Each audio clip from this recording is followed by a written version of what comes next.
Hi, everyone. Welcome back to another episode of the Leadership Purpose with Dr. Robin podcast. I'm so glad you're here and listening into the podcast. And because you've been listening in so faithfully, you helped us get ranked in the top 5% of all podcasts globally, according to Listen Notes. So thank you for doing that. And I'm so glad you're here as we're getting underway with season 6 of the podcast. During this season, we're going to help you understand why you are feeling unfulfilled in your work, or feeling like I must be meant for more, or feeling like, why does this work just not fit me, who I am today? And the reason you're feeling that is because you are in the purpose gap. The purpose gap is the space between who you truly are and how you're showing up in your career. So when you're not expressing your true uniqueness, you're in the purpose gap. And in today's episode, we're going to talk about one of the signs that you are in the purpose gap. Because once you get familiar with recognizing the signs, you can begin to close the gap between who you truly are and how you're showing up. And once you close the gap, you have a sense of fulfillment, because then you'll be in your true purpose. So today, I want to talk to you about a moment I'll never forget, because it taught me something essential about what happens when your work doesn't feel like you. It taught me one of the signs of when I was in the purpose gap.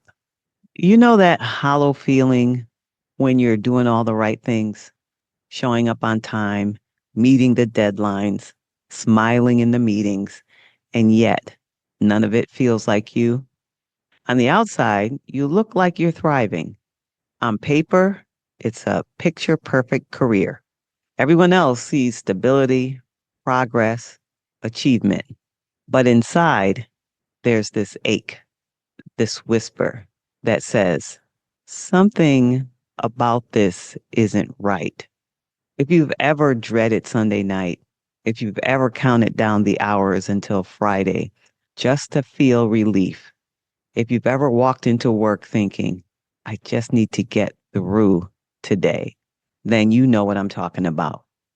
I was in a leadership position at a bank, and by every outside measure, it was a good job. It was a really good job. Good salary, good career, solid benefits, prestigious, the kind of job that my family and loved ones were all proud of.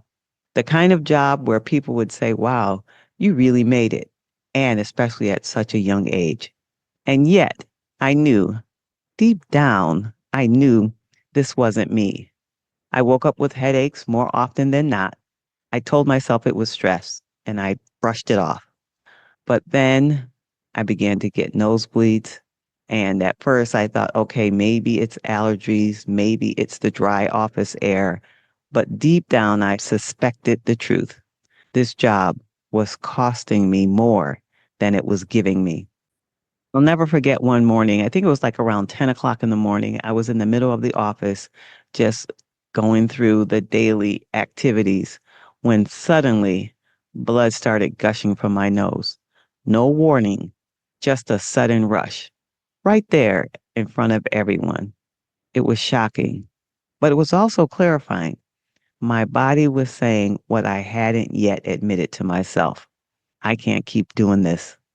So later the same day, I went to my car during my lunch break. And normally it was time to time I would go to my car and just, go to a place to be in solitude, to get some quiet, to recharge.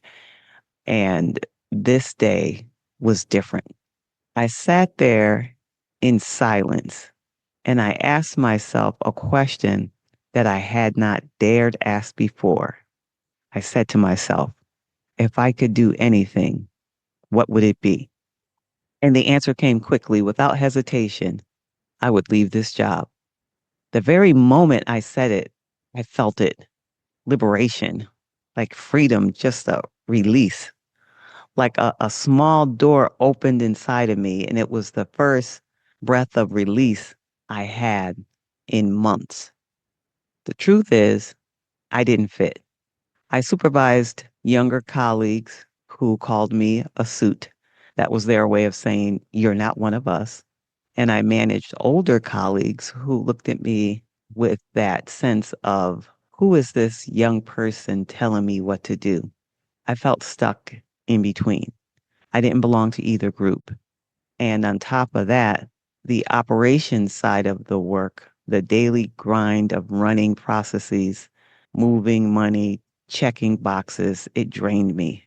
And I had no interest in any of it. But then there were the customers. That's where I felt something different. I remember one woman in particular. She was elderly and grieving because her husband had just died, and she came in to close his accounts. I mean, I had that experience with many women prior to this one. There were a lot of elderly people in that area, and so I had that experience before. But something about this woman on this day. So she's closing her husband's accounts, and according to the bank policy, I should cross-sell her into another product, upsell her, find an opportunity. But I just couldn't do that, not in that moment. I just sat there and listened. She told me about her loss, her grief, her life, and I listened. And when she left the office, I realized something. I was trying to do something that was not banking at all. What I was doing with her was something closer to social work. I was not doing what I was supposed to do as a banker. I was trying to fit who I was and how I am into another situation with her as I empathized with her and listened to her. And so that's when it clicked. This job and I were a mismatch. What it demanded wasn't what I was built to give.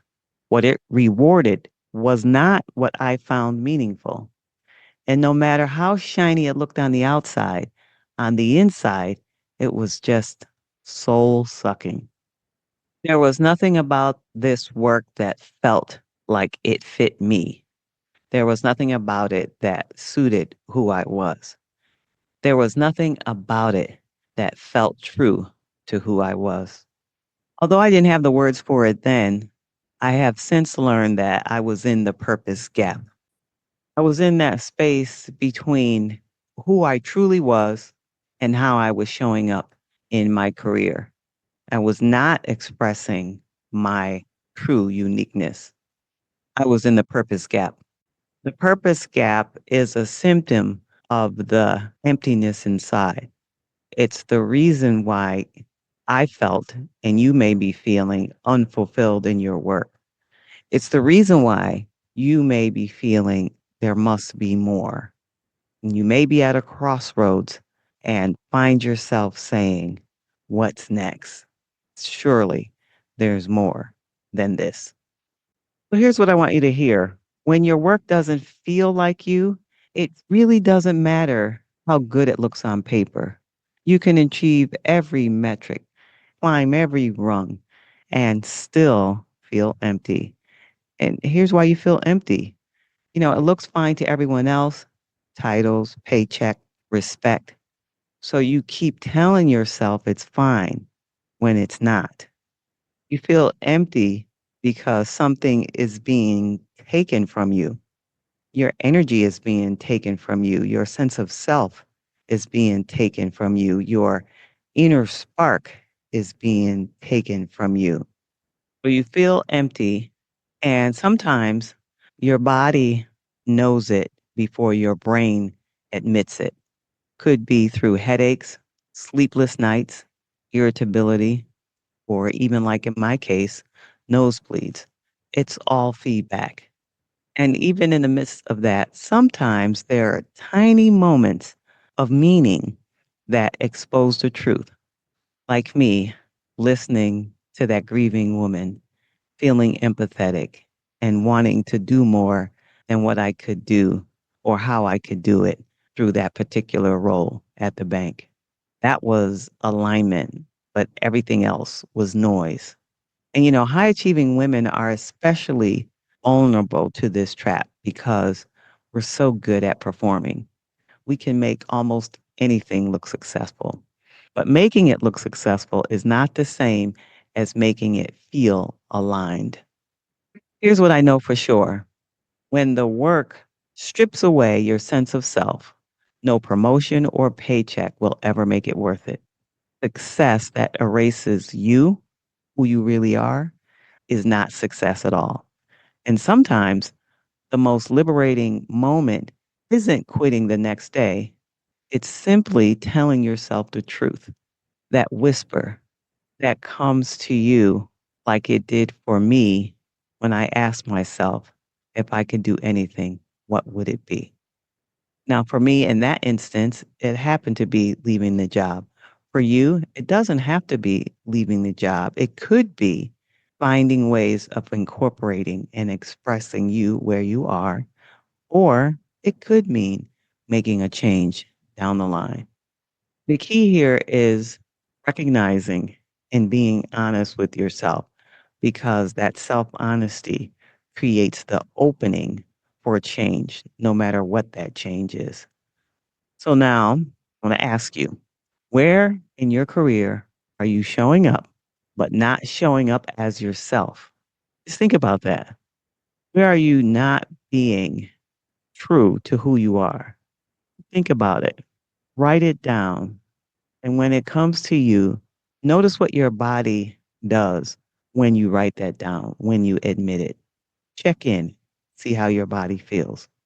And then look for the clues, look for the small breadcrumbs, the tiny moments where you actually feel like you. Like that moment with me, with that grieving woman, look for those moments where you actually feel like you. Those moments become markers on your path. So follow them. And keep in mind, it all starts with recognizing the signs when you're in the purpose gap.